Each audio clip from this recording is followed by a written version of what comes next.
You guys are all essentially doing an escort thing. You guys are all going to a festival that happens once a year. And you are escorting a woman named Yawandi Josh. And she's an Atlantean. You guys are in the southern part of Atlantis, the island of Atlantis, which, it's a very pleasant place. It looks a lot like Southern California, or maybe Southern Spain, which looks a lot like Southern California. Lots of rolly hills, fair weather, and you guys are all going to this harvest festival. Essentially, it happens once a year in the town of, or the city of Ampator, the living city of Ampator, at this temple. And basically, it's a feast. Everyone goes there, everyone eats for a day, and everyone just goes nuts for a day. And that is the festival. Yawandi, she hired you guys to take her there, and you guys are going there with her retinue. She has her servants with her. Among them are little servant boys and girls who are also going to the festival, because she essentially does a lottery in the city of Atlantis, where she takes the underserved population and she brings some of them along with her so that they can partake in the festival. And it's something that she does. And it might sound altruistic, however, she is an Atlantean. And that's an actual, if you're not familiar, that's an actual race. There are humans, Atlanteans, Lemurians, all the Andaman, the Jinn, the Nethermans. But the Atlanteans, they're incredibly self-serving. So what she thinks she's doing, she's essentially like, I don't know if you've ever seen on a TV show when like a rich person does some type of charity, and it's essentially them just playing nice with, the unwashed masses that, she really doesn't want to have anything to do with, but, she's doing her part. Mm-hmm. Yeah. So you guys are actually there to protect her, not necessarily all the servants and the unwashed masses that she's bringing with her to this festival that'll be happening in a few days. You guys go ahead and introduce yourselves. Okay. I am Istar, and I am Jinn. I am of the firstborn. I am made of the powers of the earth. Magic to me is as natural as breathing. And the character is a small, slightly androgynous figure, but with sharp blue eyes and the typical Jinn horn that runs out of its head. Known to be quite rare, known to be shapeshifters, manipulators, and to naturally use magic. Tends to be a little bit sort of out there and slightly floaty and slightly sort of indiscriminate in the way that they speak. They sort of just throw things out there, and that's what Istar is like. Ooh. Okay. What about Tayari? Tayari is human, and not too dissimilar of the picture that is provided there. Probably a little bit more clothing because I don't want to look obvious about my profession among such mixed company, and it makes it harder for me to do the things I like to do anyway. All right.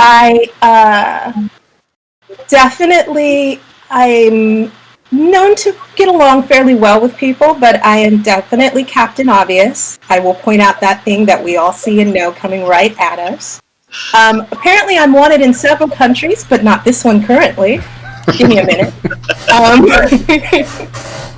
And I have no problem relying on past relationships to help with any sort of jam, should I be able to provide that as well. But beyond all of those personal touches, I'm a thief. I'm proud of being a thief, not so much because I like taking things, although, I do, I'm a thief, but it's the challenge that I very much enjoy. And if we've been traveling for a while and we're friendly, then if I'm hedging at doing something, all it takes is some sort of dare or some idea that I couldn't possibly manage it, and it's okay, and I'm probably going to do it anyway. Awesome. Oh, nice.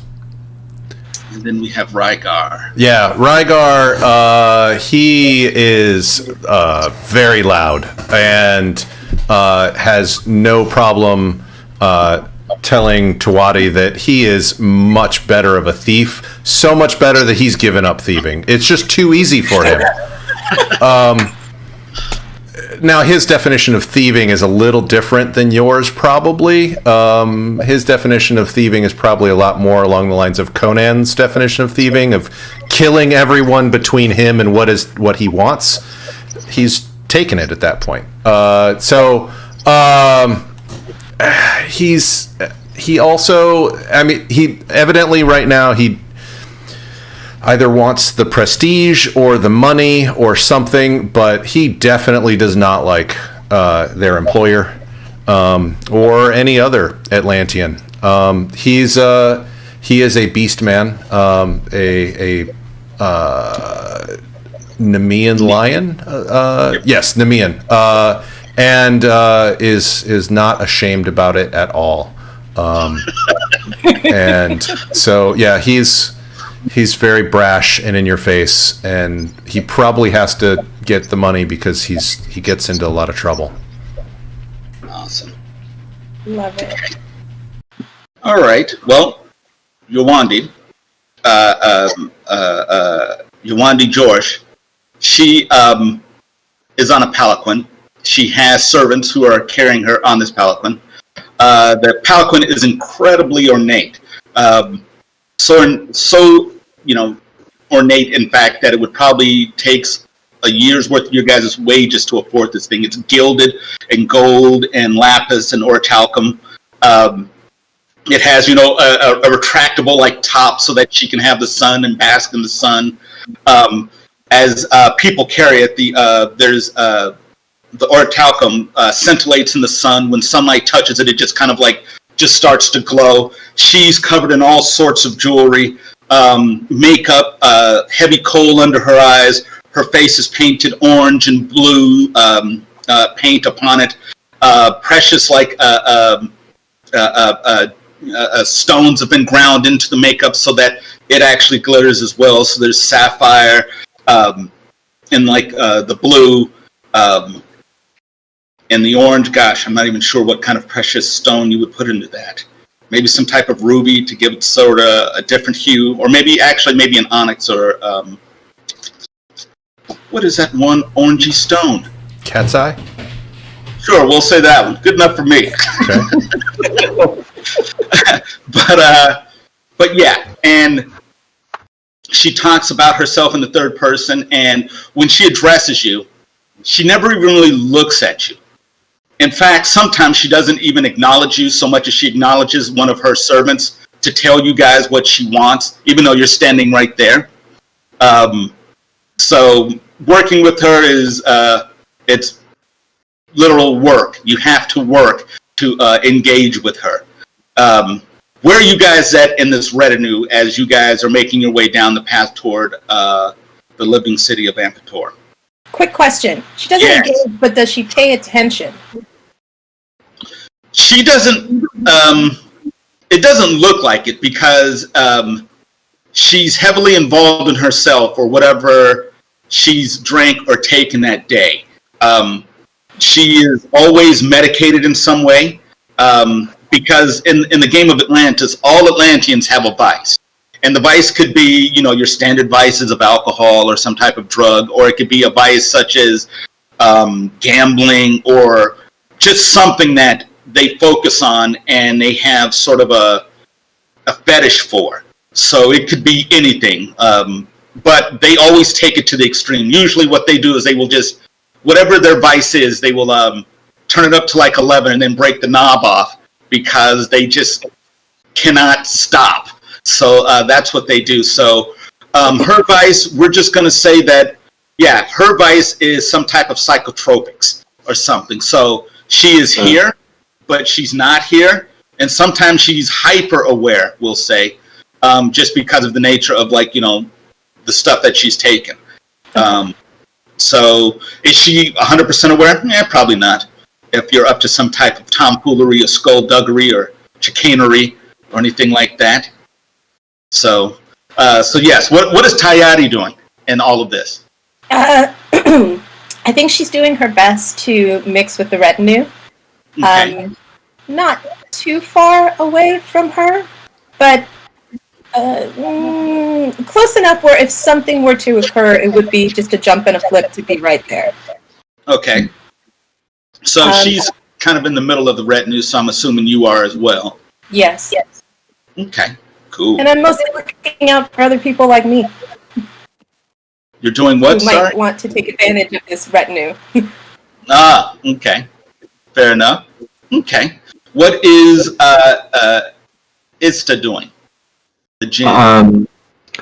Ista is fascinated by the way the light refracts off all the gems, and I think Ista will see those as tendrils of light. And so what Ista is doing, she's probably skipping and dancing ahead slightly of the retinue, following the light and trying to catch it. Okay. Like a cat with a laser pointer, sort of catch it. A little bit. Okay. Yeah. Okay. Laughing at the joy of it. Cool. Okay, so you're in front of the retinue, just kind of, I guess, frolicking. Yeah, maybe a little to bit. the side of the road. Yeah. Okay, cool. And what about Rygar? Rygar is going to be scouting out a little bit ahead on his horse. Trying to keep a lookout. He's also given that Yuandi is communicating through her servants to the rest of us. He makes it a point to do exactly the same back to irritate her. Okay. So, he's irritated by this. I mean, this is yet another reason why he doesn't like Atlanteans. So he's going to treat them like they're treating him. Fair enough. I forgot. There are 4 other people of note in this retinue. There's Horgu and Morjo, who are also bodyguards. There is a servant boy, Coyote, and a cook who is going to the festival to actually prepare dishes, and her name is Zari. But you guys are obviously heroes, or so you would like to think. Well, of course. But as Ista and Rygar, you guys are up front. Rygar probably up front doing some scouting. Maybe you're like out. Maybe I don't know, 100 meters ahead of the rest of the group, perhaps. Sounds right. You're starting to round a bend, a round of copse of trees, and you see the wreckage of a wagon. And you see that there are 2 mules there, and you see that there are bodies strewn out, and you see the mules they have their heads buried into the belly of one of the corpses, like they're eating from a feed bag. Which is not normal for mules? These mules. Yeah, Okay. Yeah, no. Even in Atlantis, this is not normal for a mule. All right. But yeah, you see it. He's just sitting there. They're both in there just kind of, eating out of the, the rib cage and the belly of a corpse. What are you going to do? I'm going to pull up, stop, still a ways away, dismount, and try and get Ista's attention. If he can pull himself away from the dancing lights, and definitely ready my axe. Oh, I don't know of any mules that would eat flesh of anything. It definitely is a new one. Can I have any sense of the any sense of magic or even sort of dark arts here? Would I get a sense of it? You know that, well, just from looking at it, you get a sense that this is painfully diabolic. I mean, it might not demonic, but there is something malevolent going on. However, give me Do you have instinct? No, you do not have instinct. So tell you what, give me an investigation. If you have that, which I don't think you have. I don't. What is that in terms of your stat? What's that? What stat is that? Is it you would usually with investigation you would roll it paired with your perception. However, you're going to pair it with magic rating, your MR. So roll your MR. Okay. Magic is, I think it's 5. Yep, +5. Okay. So you have a +5 to your roll. Gosh. Okay. And that is a 20. That is an awesome roll. So, yes, there is definitely like you get this feeling like in the pit of your stomach that actually you got a crit. You get a feeling that there is something demonic going on here. It is bad. So bad, in fact, that you start getting like a kind of a queasy feeling. That kind of feeling you get when you know someone's going to tell you bad news. You immediately get that feeling when you round that corner. He gets off his horse, and you look over there, and even before you see them actually, or even realize that they're actually eating a person, you realize there's something bad going on over there. By this time, go on. I say I shall quickly declare to Rygar, demons, I will say, and I will spin my staff in the air to try and sort of superstitiously sort of clean the air from the demonic taint that I can sense. Demons, Rygar, take care. Oh, good. He starts loping forward then. Okay, so you start moving forward. By this time, the rest of the retinue starts moving around the corner. And Coyote, you see this. You see Rygar's horse sitting there. You see it's waving staff. And anything that you wanted to do in particular before we move on? I'm very tempted to join them, but just in case this is a distraction, I will hold place and take a look around and see who's moving where. That's all. Awesome. Okay. Now, everyone, please roll me an initiative, which is essentially a d20 plus your speed. If you have instinct, you may add that in as well. I do have a question about Lion's Roar.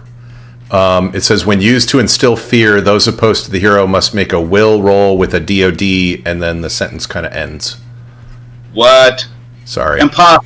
I laid these out myself. You should look at the end of Silver Elegy as well, because it kind of ends as well. So. No, I refuse. Okay. I refuse. Actually, let me see. Yes. Gosh dang it. Well, I'll just look in the book. So initiative is D20 plus instinct plus speed. If you so it's speed plus a D20, and if you have instinct, you may add that in as well. Oh, it did work. Never mind. Hey, we go together. What do you want to do with this Lion's Roar? Do you want to inspire your the people around you, or are you trying to cause fear and your foes? Well, the thinking here is, one, the roar will alert everybody behind me that something bad is going on. But I wanted to instill fear in the two donkeys, because they look like they probably want to eat more people, I'm guessing. Although how often can I use Lion's Roar? It doesn't. What's your charisma? My charisma is 2. Plus 2. Plus 2, so you can use it 4 times. Okay. Per day or per game session, or? Yeah, per game. Yeah. What does CR stand for again? Your combat rating. Thank you. Cool. That's how well you murder. Cool. So let's see. So we're gonna. I thought MR was murder rating. That's right. That's right. That's your. Let's see. So Tayari got an 11. And Actually, I got a 4 the first time. I'd put words behind it to say what the roll was, so I'm did it actually work? Oh, no, it didn't work. Oh, it did. Oh, it did. Well, no, like, I'm just looking at what you wrote for initiative. It says end of command was ignored for initiative. Right. So it just added it on there. Okay, so let's see. We've got, and did Itza roll initiative? It's also on an 11. You got an 11? Yeah. I don't see you or something. It's above. Ah, it's above. Okay, so it's up there with mine, which is, by the way, a 19. He was quick. Yeah. Okay, so this is what happens. You start bounding forward, Rygar. The two mules, they look up, and when they look up, you see that there's pieces of flesh hanging off of them, so you can see their teeth. Their eyes are dead. They're not, like black or anything. It's just that they look towards you, but you can tell they're seeing through you. But if you can imagine a mule growling, that's what they do. And they start, gnashing their teeth and biting. And one gnashes and bites and actually just snips off the tip of its own tongue. And they start moving towards you. And what's that? Ugh. Yeah. It's abomination. Yes. What's your evade You did. plus your dexterity? Let's see. Dex is 0. He's not very dexterous, evidently. Evade is +8, though. Okay. Cool. So they have a roll with a difficulty of -8 as they come at you and try to attack. Okay, so one missed, and let's see if the other one misses. Okay, so you get bit by one of them for 5 points of damage. So I have a medium full suit of armor with a PR of 5. Does that mean I take 0?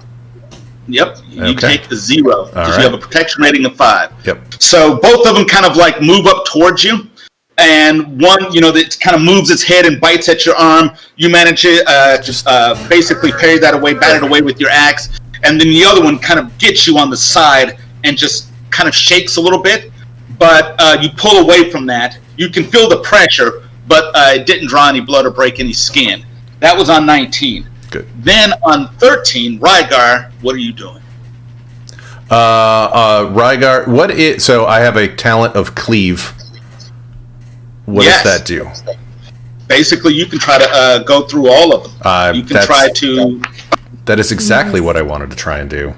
That's what you want to do? Okay, Yes. so you're not doing the little Rory roar? Oh, yeah. No, I will do the Rory roar. Sorry, I forgot I hadn't done that Well, yet. I will do Actually, the roar. you can absolutely do both. It's a thing you can do. Okay. So, first you want to do a roar? Yes.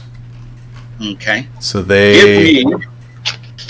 those opposed to the hero must make a will roll with a DOD of something.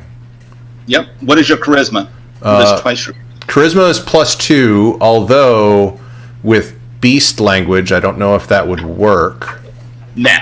Okay. Yeah, they're not listening to your jibber jabber.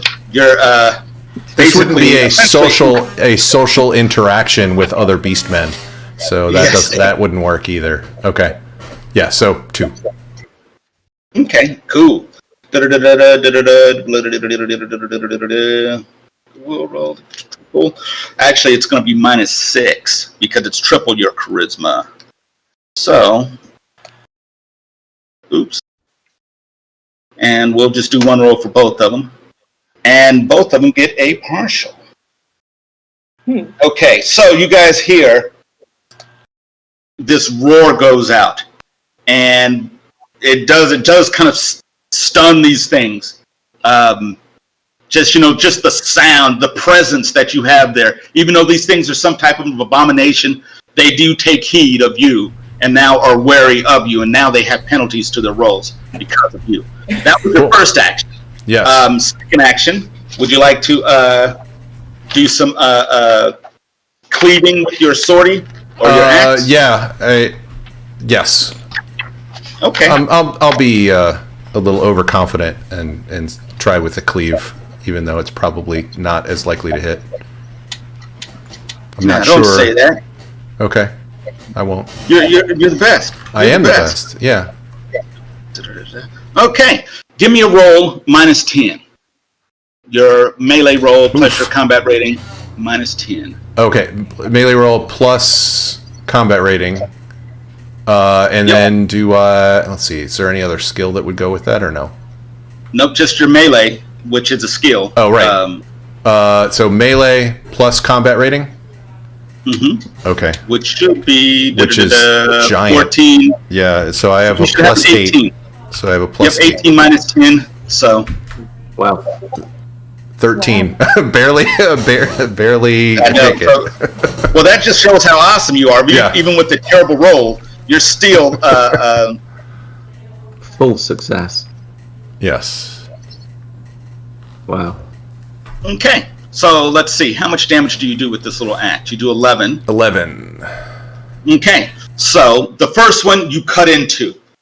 All this just kind of nasty blood just kind of gushes out of like its throat. It's still up, but you can tell like this thing is running on just dead because the blood that comes out is kind of thick, viscous, like it's just been like it's settled there, like it's not actually circulating. And you go on through and you hit the other one for half that amount of damage, which we're going to say is 6. So you go through, smash, and hit that one. Actually, I should have given you an additional -5 because this was your second action. Oh, well, we're going to give you a freebie. You got a mulligan today. Okay. Any other actions you would like to do? No. No, I am good. Okay. So you roar and then go up and then you slash them. Then we have, I guess, the remaining of the crew. We've got Itza and Coyote. What is Itza doing since you're the closest to this action? Okay, I am going to catch some of the red light and cast an Empyrean Fire spell on my good friend Rygar. I'm going to try to, and so Rygar. Well, maybe Rygar may erupt into some sort of Empyrean flame. Okay. If I can do that, it's -10 to the difficulty of the spell. Yep. And it is a manipulate spell, which I have at. It should be a total of +8. It's not in there because it gives you a +3 for the mode, and then you've got your magic rating of +5. So I want +8. yes. So you have a -2 to your roll.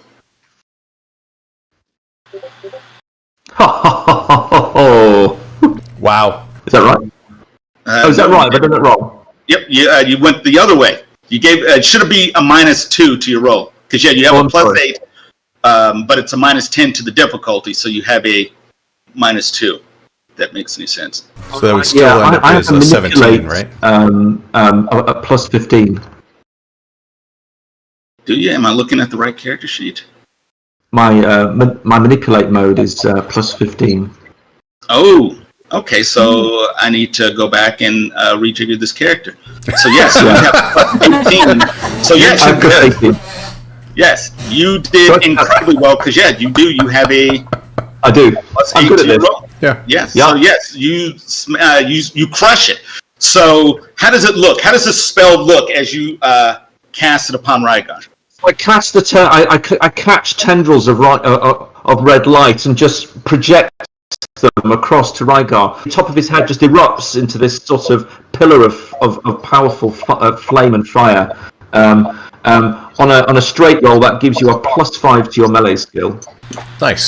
It's a critical, so maybe a bit more, but whoosh. Well, I'll give you an option. Would you like to actually have it do like 50% more, or to not count against your fatigue? Because like you have X amount of free times you can cast, and then you start taking penalties to your rolls. Sure, I'll do the latter. So it's +5 to your sort of melee skill as you have this Empyrean Fire, which seems to enlighten you to your power, to your own power. Got it. Awesome. So that's really good. Yeah, you're going to become a murder machine. Yep. My murder rating is really high now. Yeah, exactly. Yes. And We're Tayari, never going to hear the end of it, are we? Did you see what I did? as you're covered in like this flame, Yeah. Tayari, you're back with the retinue, which is stopped now, and the two bodyguards have closed in on Yawandi, who is completely oblivious to what's going on. The rest of like the retinue, they're kind of closing in around her because they want to be close to the bodyguards themselves. You hear a baby start crying. I guess someone brought a baby with them. Did we have a baby in there? Flashback. Yeah. Babies are not good, but go on. Well, it's for the feast, but that's right. You wonder what Zara's secret recipe was. I'm also thinking of Hellas, where babies led to bad things. Yes, exactly. But yeah, so they all crowd in. You were like looking around, trying to make sure that there was no other nothing coming toward the retinue itself. So, if you want, give me an investigation plus your perception roll, or your instinct, if you would like. Apparently I have no instincts, but I do investigate and search. So let's try that. Okay, your perception plus investigate. Just give me just a flat roll.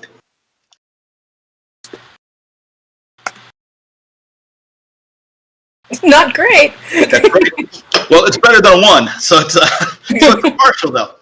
You have a partial, so you're looking around, and since you guys are at that bend around the copse of trees, you are looking, into a field to your right, and on your left are the trees. So in the trees, you don't see anything.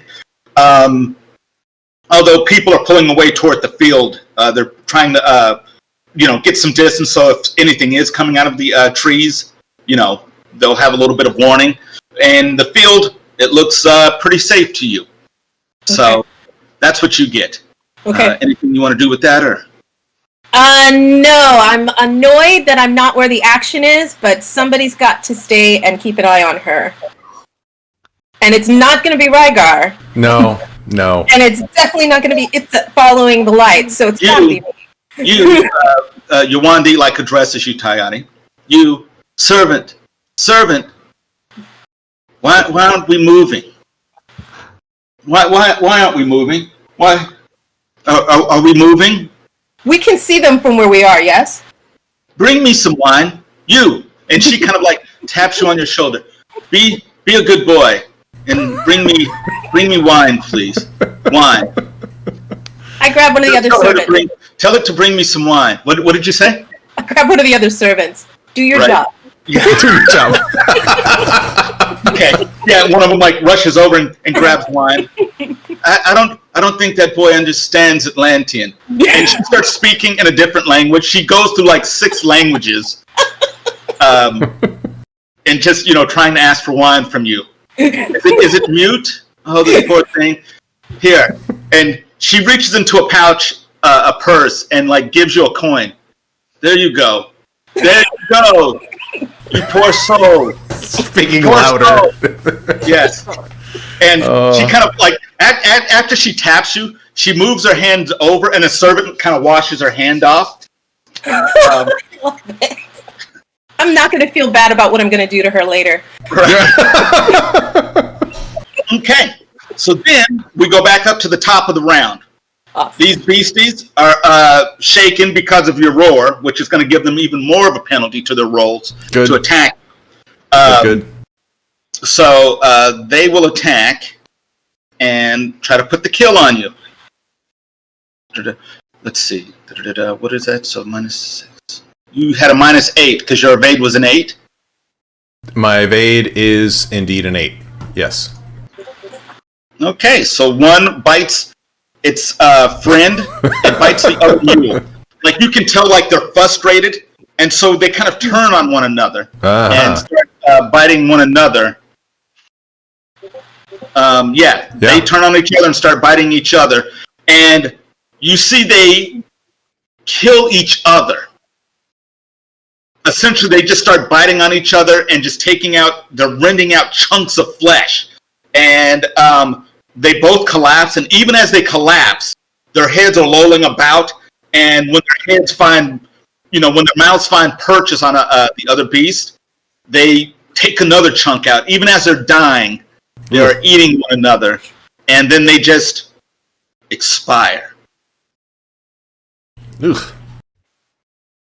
Everything safe up there? Says one of the guards. Rygar's a little stunned. He had Ista had said that they were demons. Is there anything coming out of the bodies or anything like that? He's taken a couple steps back, because usually the things that fight him continue to fight him, not turn against each other and eat each other. So that's right. Well, that's what happens when you roll incredibly poorly. When you roll -4 and -7. Yes. Yeah.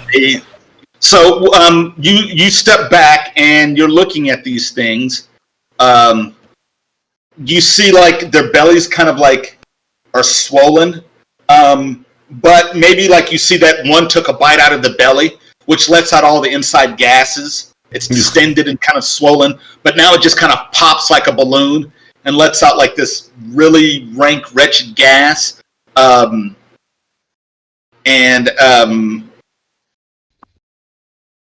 That's what Rygar sees. What are the other ones doing?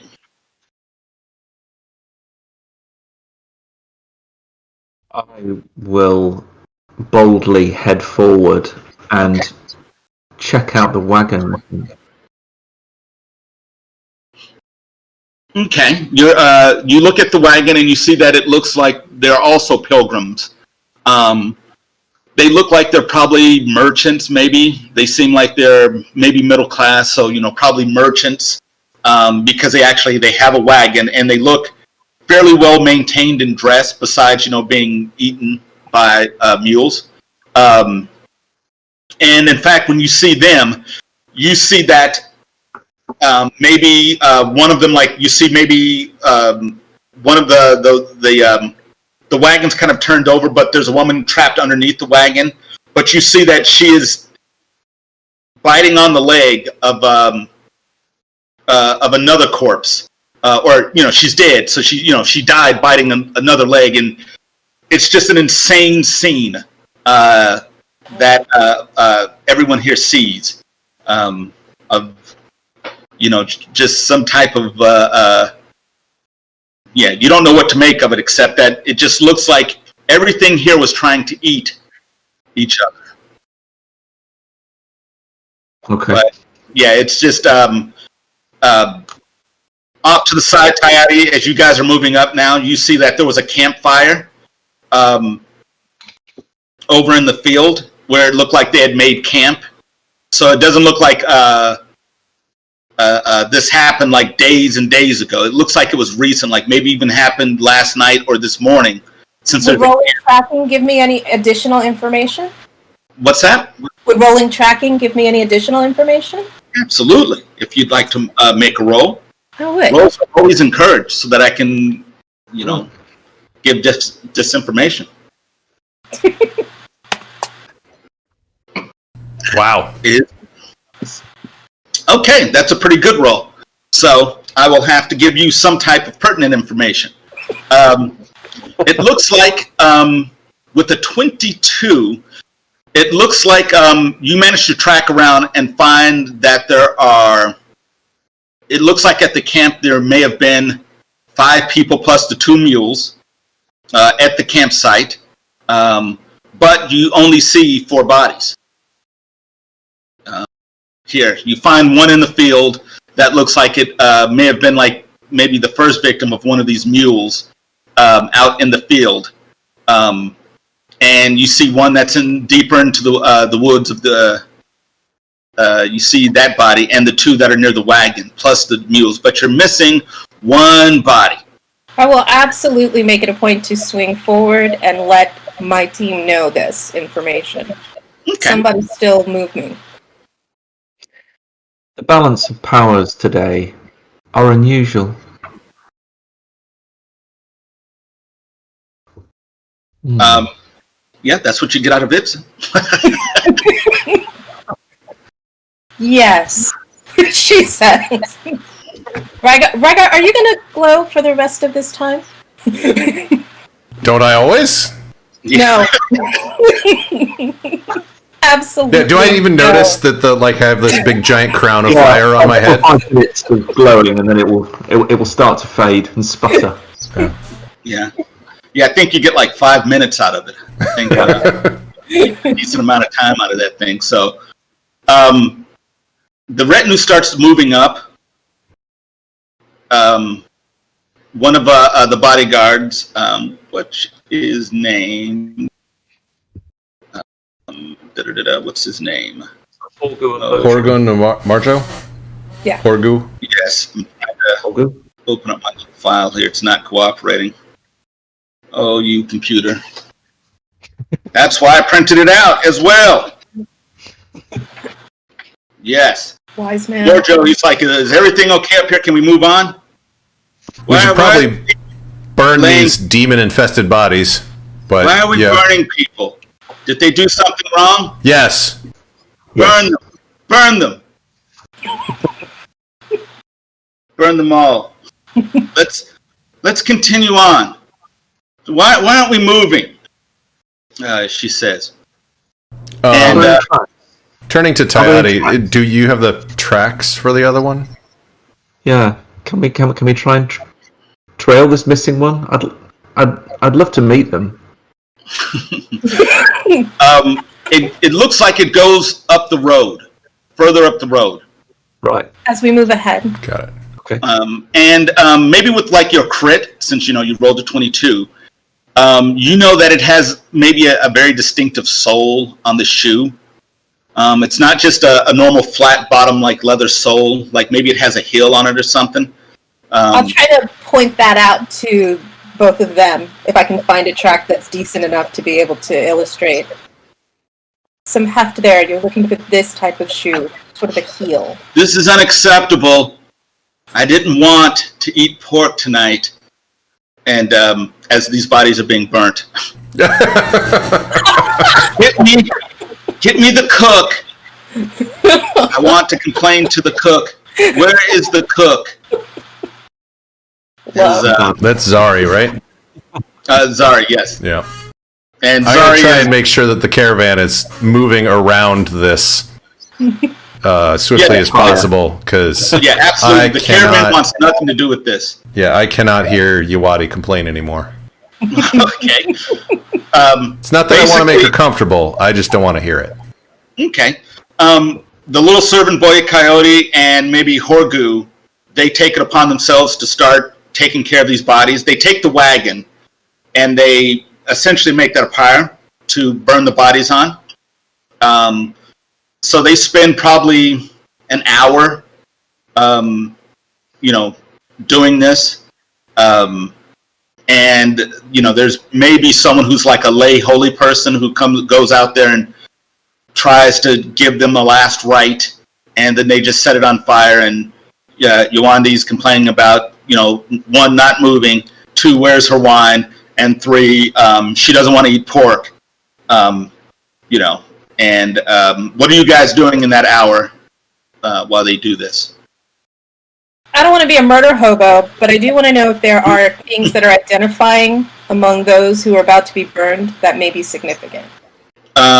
Significant as in they have a worth, or just significant as in they might be a clue? More clue than worth. I mean, but I'm a thief. Let me be real. If there's worth, I want to know that too. You find probably +2 treasure in and around like the site and the wagon. And in like Atlantis, basically you don't count gold. You have a wealth rating, and then you have essentially hero points for that wealth rating, which are called treasure. So if you find like, let's say, a dragon's hoard, that might be, a +20 treasure, which you guys can divide up amongst yourselves. But you find +2 treasure in and around, but nothing that might tell you more about these people. You might find their names. Is there a way? Do we know where they were from? I mean, we're assuming that they're headed to this festival, but do we know where they were from? Perhaps you might just assume because of the fashion and the style they're dressed in that they're probably from Atlantis, which is where Yawandi is, where she's from. just because of the style of dress that they have on. That's what you get from them. But other than that, there's really nothing that you find of any significance. Beyond they were probably a little bit better off than the normal person in Atlantis, which, unless you are Atlantean or some type of incredibly rich merchant, you are probably living in squalor someplace. So that's kind of what you get from it.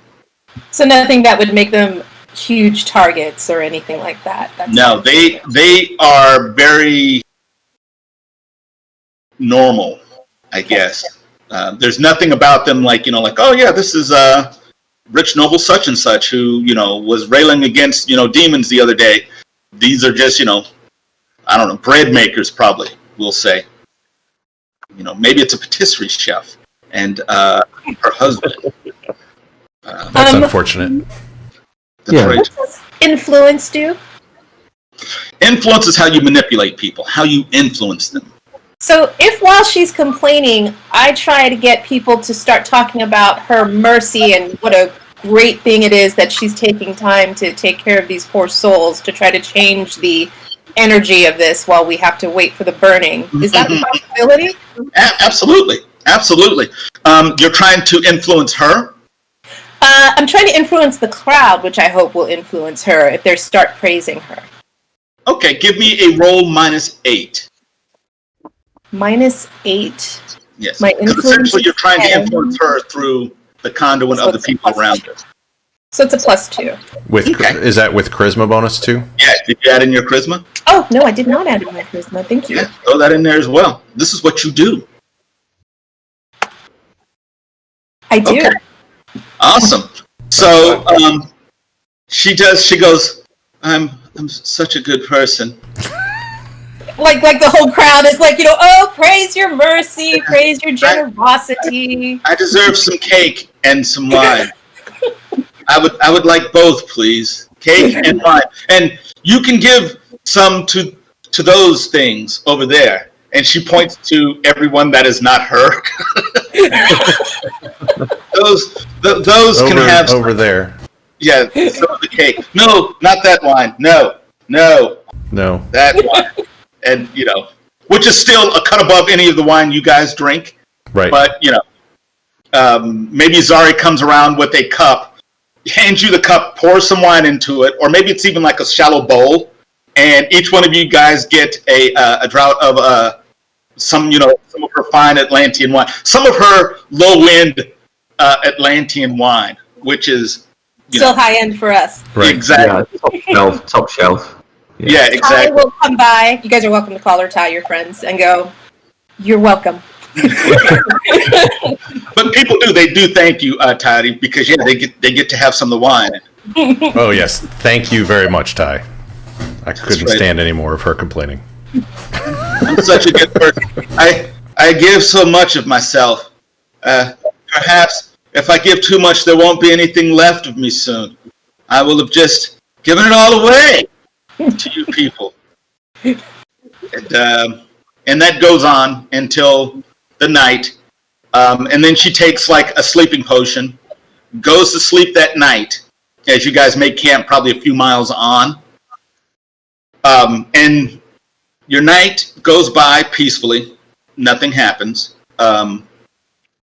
And you guys, are probably hyper aware right now because of what you've seen, but nothing happens. Yawandi has this huge pavilion tent that could probably sleep, 10 people in it for her and her personal servants. Then, the rest of you could all make your own little campfires, but her tent is essentially like a cabin. Like she probably brought people who just carry her tent, which has, it's literally a house that they construct every night for her. And you guys get to sleep outside and, get your little ticks or whatever. But yeah, there's all sorts of artifacts inside the tent where Are you sure? Because apparently I'm mute and pitiful, so I might be able to sneak in if I really want to. If you wanted to, you might be able to. I mean, the inside of that tent, as they're setting it up, it has artifacts in it that control the temperature. So it's always the same temperature inside the tent. There's no, mosquitoes or gnats or anything inside that tent because of the small devices and engines that she brought with her that keep them out. So she is ridiculous. She is the Kim and Kanye of Atlantis. It's obscene. All in one. This is roughing it. This is roughing it for her. Yeah, exactly. But that night it goes by. So let's take a break right quick.